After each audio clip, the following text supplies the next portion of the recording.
Olá, aqui é Fábio Tel e nesse vídeo eu quero esclarecer algumas dúvidas. Foram perguntas que surgiram na área de comentários de um vídeo que eu fiz e postei lá no YouTube.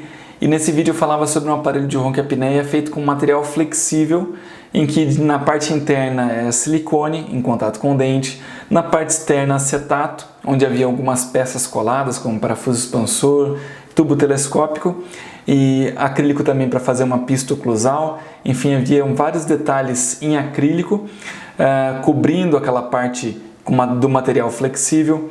E isso gerou algumas dúvidas aqui bastante interessantes, talvez sejam dúvidas que você tenha também. Então acompanha comigo aqui a resposta dessas perguntas. Eu vou resumir a pergunta porque a pessoa foi bem descritiva no que ela, antes de fazer a pergunta, enfim, ela falou exatamente isso que eu falei aqui para você. E a pergunta é a seguinte: o que é que eu fiz para que o acetato da parte externa não ficasse amarelado? Porque é um problema que essa pessoa está tendo quando vai acrescentar acrílico no acetato, colar alguma peça, fazer qualquer tipo de superfície de acrílico no acetato, fica amarelado. A dica é bastante simples, é evitar o excesso de monômero. Na verdade, é esse monômero que faz o acetato amarelar. Então eu faço uma mistura de acrílico no dapping, não precisa passar monômero antes na placa, não precisa fazer nenhum preparo na placa de acetato. Aquele acrílico que você prepara no dapping e vai aplicar lá, ele adere perfeitamente.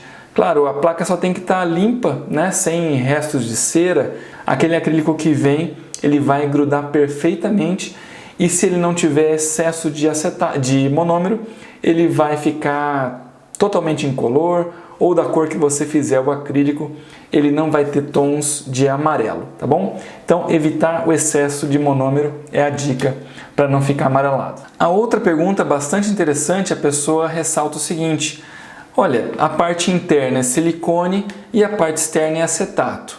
Se eu pegar uma placa de 2 mm soft e uma placa de 1 mm de acetato, elas vão unir só com o calor da plastificadora a vácuo ou da pressurizadora, ou eu tenho que fazer algum preparo nas placas antes? Bom, na verdade eu utilizei aqui para fazer esse tipo de aparelho uma placa onde essas duas camadas já vêm unidas de fábrica, né? Eu utilizei a placa da Ercolock Pro, às vezes eu utilizo também a placa Durasoft. As duas placas são excelentes, você pode escolher qualquer uma das duas. E a união dessas duas placas aqui, pela minha experiência, ela foi impossível. Eu fiz vários testes, eu utilizei material para fazer a adesão das duas, algumas colas, fiz algumas misturas malucas ali, mas nada teve sucesso. Às vezes até parece que ela colou bem, mas se você puxar um pouquinho, elas vão descolar. Então, se alguém fizer um teste, se alguém fizer alguma experiência e dá certo, por favor, compartilha com a gente.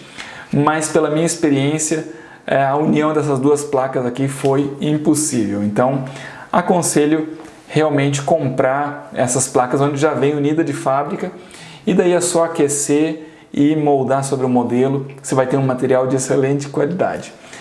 Então, são essas as dicas. Muito obrigado por acompanhar até aqui. Em caso de dúvidas também, mande aí os seus comentários, se você gostou, o que você achou desse conteúdo, e a gente se vê então num próximo vídeo. Até mais, tchau, tchau!